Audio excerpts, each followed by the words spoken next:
Yo, what is up, guys? It is Nick, or the Notorious Fantasy, back in today with another fantasy football video. In today's video, I'm going over the Week 10 running back rankings. I go through running back 1 through 32 for Week 10 and tell you why I have them ranked at that very spot. Let's get right into it. Week 10 running back rankings. But before we actually get right into it, I got to give you guys a word from my sponsor, OverlayDFS.com.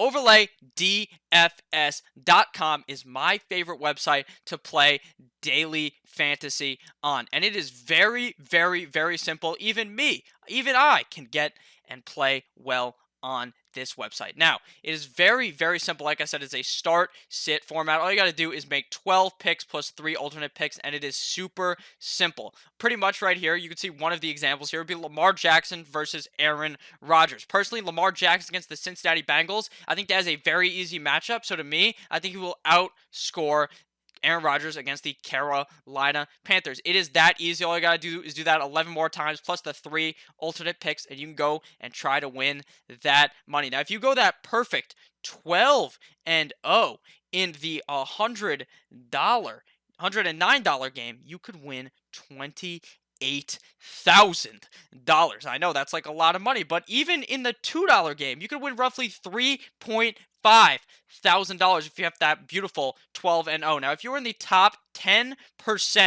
of the entries in that contest, you win 9 times your buy-in, which is huge. But before I end this roll, I'd like to actually tell you guys a new strategy that I have discovered that I personally have used the last couple of weeks that I've found some success in. So, say I like Jameis Winston a lot this week to beat Drew Brees. So, I'd pick Jameis Winston against the Arizona Cardinals, and then I'm going to stack him with his wide receiver, Mr. Mike Evans, to beat Tyreek Hill. Because if I personally believe that Jameis Winston is going to have a good game, I also believe Mike Evans will, and then you get 2 correct pretty much for the price of 1. At least to me, that makes a lot of sense, and is something that I like to implore every week on OverlayDFS.com. So, make sure to check them out. Link down below in the description, OverlayDFS.com. And we are back. Make sure to check out OverlayDFS.com. Link down below in the description. Let's get right into it, though. 1 through 12. At number 1, we have Run CMC. Christian McCaffrey going up against the Green Bay Packers. I really love Christian McCaffrey this week against the Green Bay Packers, and I love him every single week. He's going to be the running back one every single week in my rankings, because it doesn't matter which defense he's playing. He could be playing against 30 people. I say this in every video. It doesn't matter how many people are in the box. It legit doesn't matter. He will run straight through all of them and score you them fantasy points. I love him this week against the Green Bay Packers, but that could be said every single week because he's pretty much match up proof. Besides the one bad game he had week 2 with Mr. Cam Newton. At number 2, we have Dalvin Cook going up against the Dallas Cowboys. And Dalvin Cook has also been very matchup proof. While this doesn't even really matter because the Dallas run defense isn't that amazing, but Dalvin Cook has been good pretty much every single game. Even against that tough Philadelphia run defense, we saw him still produce a decent amount of points. So I like him this week against the Dallas Cowboys. Now at number 3, we have Mr. Ezekiel Elliott, the other running back in that game, going up against the Minnesota Vikings. Ezekiel Elliott really was not performing all that well at the beginning of the season, but now he started ramping up the points he's been scoring, so I like him this week against the Vikings. Obviously, he's always going to be ranked in the top 5 because he's that top 5 talent in fantasy football, and if someone passes him, obviously I'll move him down, but right now I have a lot of confidence in Zeke. He runs the ball, he catches the ball, he does all the things you want in your fantasy football back. At number 4, we have Saquon Barkley going up against the New York Football Jets. Now, this is a Jets home game, but it's really a Giants home game because they both play in the same stadium. And I know last week Saquon Barkley shit the bed for your fantasy team. He really disappointed you, but this week he is in for a bounce-back game. The Jets defense cannot stop anyone, and they're certainly not going to be able to stop one of the best backs in the league. At number 5, we have Mr. AK, Alvin Kamara, going up against the Atlanta Falcons. Now, Alvin Kamara is going to be splitting much of his load this week with Mr. Latavius Murray, so obviously he's not going to get as many touches, but to me, he's still going to be very effective. This Atlanta Falcons defense is terrible. Regardless of if he gets just a couple of touches, he will be able to torch them, whether that's in the rushing game or the passing game. He can do it all, and he is going to play great against this Atlanta Falcons defense. At number 6, we have Nicholas Chubb going up against the Buffalo Bills, and Nick Chubb is obviously hurt by the fact that Kareem Hunt is coming back, but he's not hurt all that much, and this week I wouldn't say he's hurt, if at all. They're going to ease Alvin Kamara, and not Alvin Kamara, they're going to ease Mr. Kareem Hunt into the game. I had a bit of a brain fart there, but they're going to ease him into the game, and Nick Chubb is going to get a majority of the touches and play well against the Buffalo Bills. He's a top 10 running back every single week in fantasy for me. At number 7, we have Mr. Marlon Mack going up against the Miami Dolphins. Now, this is the juiciest matchup you could ever have. The Miami Dolphins run defense, their pass defense, any type of defense is terrible. They won their last game. They know they need to lose this game and hope that the Bengals eventually win so that they can get that first pick. And Marlon Mack is going to go and absolutely eviscerate them. Whether or not they have Jacoby Brissett does kind of matter. Right now, Jacoby Brissett is a game time-ish decision. I'm not sure if he's going to play. If he plays, I think that it kind of hurts Marlon Mack because I think they'll be more inclined to pass. But even then, they're without T.Y. Hilton, so I think they're going to be more of a run-heavy attack and try to run out the clock against the Miami Dolphins. So I like Marlon Mack this week. At number 8, we have Mr. Le'Veon Bell going up against the New York Football Giants. So Le'Veon Bell has been performing just okay. The Jets' offense has been terrible. Last week, Le'Veon Bell performed pretty well, but this week against the Giants, against a terrible defense that we saw Ezekiel Elliott run all over, I think Le'Veon Bell will be able to do the same thing this week. Now, Adam Gase is an idiot. Sam Darnold is terrible, but I don't think it'll matter for Le'Veon Bell this week. At number 9, we have Mr. Aaron Jones going up against the Carolina Panthers. Now, Aaron Jones and Jamal Williams get about a 60-40-ish split in touches because Mr. Matt LaFleur loves using both backs. But I like Aaron Jones a lot in this game. The Carolina run defense is not that great, and they just got their ass smacked last week by Phillip Rivers. So I think they're going to come in angry and try to establish that run and try to win this game against the Panthers that they should easily be able to run, and they're going to be able to run with Aaron Jones a lot, and Aaron Jones will score you them points. At number 10, we have Mr. Mark Ingram going up against the Cincinnati Bengals. Now, Mark Ingram has not been all that great aside from the first couple of weeks, but this week he's playing against the sorry-ass Cincinnati Bengals. Now, one worry for me for Mark Ingram why he's not number 1 because he has such an easy matchup is because they do give the ball to other running backs. It's not just the Mark Ingram show. It'll be Mark Ingram, Gus Edwards, and Lamar Jackson runs the ball a lot. So you obviously have to worry about that, about Lamar Jackson vulturing your touchdown. But at the end of the day, against the Bengals, they're going to get up early and they're just going to hammer the rock with Mr. Mark Ingram. And he's going to be able to put up them points in fantasy football. At number 11, we have Mr. Jalen Samuels going against the L.A. Rams. We saw last week, if you were not in a PPR format, Jalen Samuels kind of shit the bed.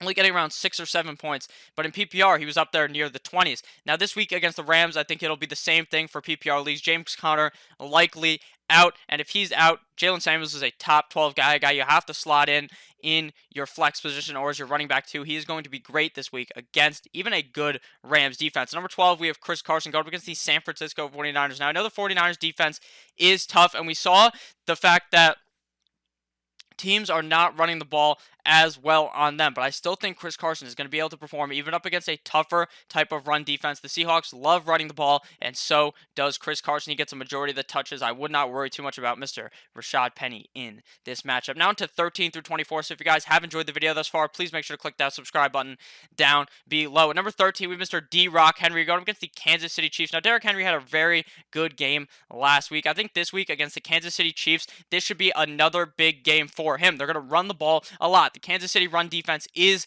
not that good. And Derrick Henry is going to be able to run all over them. They like to run the ball in Tennessee, and Derrick Henry is the head honcho there. At number 14, Mr. TG, Todd Gurley, going against the Pittsburgh Steelers. Now, Todd Gurley has not been that consistent this year. Either he scores you 20 points, or he shits the bed and gets you like 3 points. This week against Pittsburgh, I think that'll be one of those games where he scores those touchdowns and scores you those fantasy points. Now, he's obviously scary to put in your lineup because you know that he has that potential to shit the bed, but you also know he has the potential to be amazing. Without Brandon Cooks, they may like to run the ball a bit more, and I like Todd Gurley this week against the Steelers. At number 50, we have Mr. TC, Tevin Coleman, going up against the Seattle Seahawks, and Tevin Coleman has not been performing all that well this season. Well, actually, he has been performing well this season, but last game, he took a shit right on your team. It seemed like he was going to be a top 10 back, and you know what he did against the Arizona Cardinals? Did nothing. He scored you like 5 PPR points. This week against the Seattle Seahawks, I think they're going to go back to the run. They're not going to be throwing the ball as much against a better defense, so I think Tevin Coleman gets gets more involved. Obviously, Tevin Coleman strives in the passing game, but I mean, they're not going to be passing the ball deep down the field as much this game. At number 16, we have Mr. David Montgomery, or David Montgod, as I like to call him, against the Detroit Lions. Now, David Montgomery had a shit season at the beginning. I know it was terrible, but the last 2 weeks, he's been going balls deep in defenses. And this week against the Detroit Lions, I think he does the same thing and earns his spot at the top 16. At number 17, we have David Johnson going up against the Tampa Bay Buccaneers. DJ claims he is going to play. Whether or not that is true, I am not sure right now. But if he plays, you have to play him. But I would be nervous about it. Obviously, if you have other guys that you feel are safer, go ahead and throw them out there. But it's going to be hard to bench David Johnson even against a tough Tampa Bay defense. I still think David Johnson could perform, and that's why he's ranked 17, but I would be nervous about it after he's been hurt for so many weeks in a row. Number 18, we have Devontae Freeman going up against the New Orleans Saints. Now, Devontae Freeman has not been that good this season.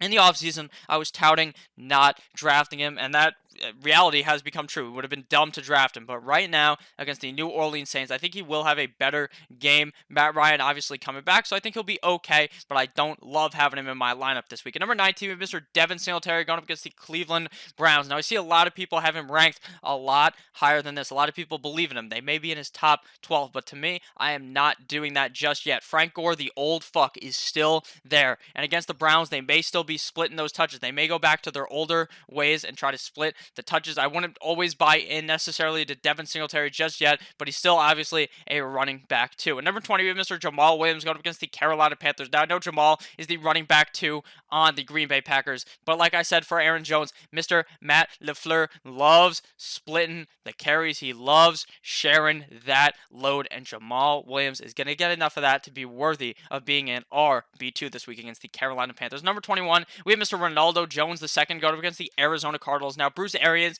claims he is the starting running back on the team, and last week he played like the starting running back. They gave him a majority of the snaps on the team, even more than the other two backs behind him combined.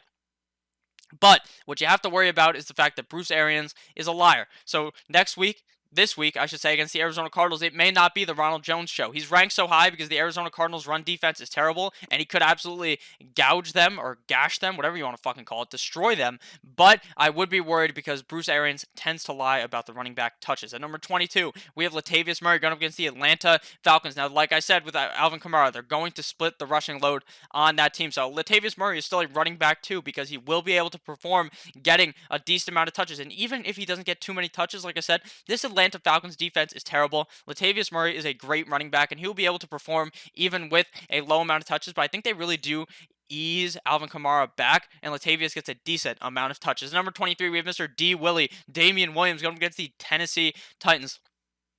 Last week, I advised you guys not to start Damian Williams, and you know what he did? Or maybe it wasn't last week. I think they had a bye last week. I'm not entirely sure. But one of those weeks, he looked great. He scored like 22 points on that night game and played amazing. But you know what happened? No one started him because he wasn't doing shit. It was like LaShawn McCoy, him, they're splitting so many touches. But this week against the Tennessee Titans, I'll buy back in on Damian Williams, but I am certainly nervous about the fact that they use so many backs. They throw the ball to so many different people that it does hurt Damian Williams. At number 24, we have Ty Johnson going against the Chicago Bears. Now, the thing with Ty Johnson is very confusing. I'm not even sure if he's the running back one on the team. I believe he should be. I believe he's better than J.D. McKissick, but J.D. McKissick obviously gets involved, and against the Chicago defense, that is why he's ranked so low. Now into 25 through 32, so if you guys have enjoyed this far, please make sure to click that subscribe button if you have not already. At number 25, we have Mr. Joseph Mixon going against the Baltimore Ravens. Now, Joe Mixon has a new quarterback in town. The O-line still as shit, so he's going to be ranked low. He's a guy I would throw in there and be willing to risk it all and hope he scores that touchdown. But if he doesn't, he is going to be terrible this week against the Baltimore Ravens. At number 26, we have Mr. Kenyon Drake going up against the Tampa Bay Buccaneers. Now, I know I said David Johnson is going to play, but I'm not sure how much of a workload he is going to get. So Kenyon Drake could obviously be a good start even against this tough Tampa Bay defense. But the fact is, if David Johnson plays, Kenyon Drake can't be ranked inside of the top 24. At number 27, we have Mr. Matthew Breida going up against the Seattle Seahawks. Now, Matt Breida had a huge game last week while Tevin Coleman shit the bed against the Carolina Panthers. This week, I think they go back to Tevin Coleman. They go up for more of a dump-off type of game, and they go to the better back, and I think that he has a better game against Seattle than Matt Breida, but Matt Breida is still an okay start. If you're a bit worried, there's a lot of buys this week. So that's how he is number 27. At number 28, we have Kenyon Drake again because I'm dumb and I ranked him twice, but that's okay. At number 29, which should be 28, we have Mr. J.D. McKissick going up against the Chicago Bears. Now, like I said, I like Mr. Ty Johnson slightly better, but I don't really like either of these guys, if I'm being honest with you. I'd probably sit both of them, and I probably would not be too confident starting either of these guys. Would not really want to play J.D. McKissick, but he's ranked number 29 on the week, should be 28. And number 29/30 is Kalen Ballage going up against the Indianapolis Colts. I like Kalen Ballage in this game. He's going to be the RB1 on the team most likely. At number 31, we have Frank Gore going up against the Cleveland Browns, and I like Frank Gore okay this week. Obviously, like I said, you got to be worried about the fact that Devin Singletary is there, and I think if I'm being honest with you, I would much rather start Devin Singletary, but Frank Gore is okay, and that's why he's ranked number 31. At 30, or technically 30. At number 31/32 is Kareem Hunt going up against the Buffalo Bills. And I think he's going to get eased into this game, but he could potentially find his way into the end zone in garbage time if they somehow get up against the Buffalo Bills. So I have him ranked there. And at number 32, obviously not ranked on the screen because I'm dumb, I didn't put in there, is Nyheim Hines going up against the Miami Dolphins. Now, I had Marlon Mack ranked high. But I personally believe that even if Marlon Mack gets a lot of touches, that Nyheim Hines is going to get those pass catching opportunities and could play good against the Miami Dolphins to give him the final rank in my video. Obviously, it's not on the screen. I'm sorry about that mishap, but he would be the number 2 ranked back. So thank you guys all for watching this video. If at any point you ended up enjoying, please make sure to click that subscribe button down below. Make sure to check out OverlayDFS.com. Link down below in the description. We are nearing 3,000 subscribers. You know I love each and every single one of you guys. Have a great rest of your day. Goodbye, my friends.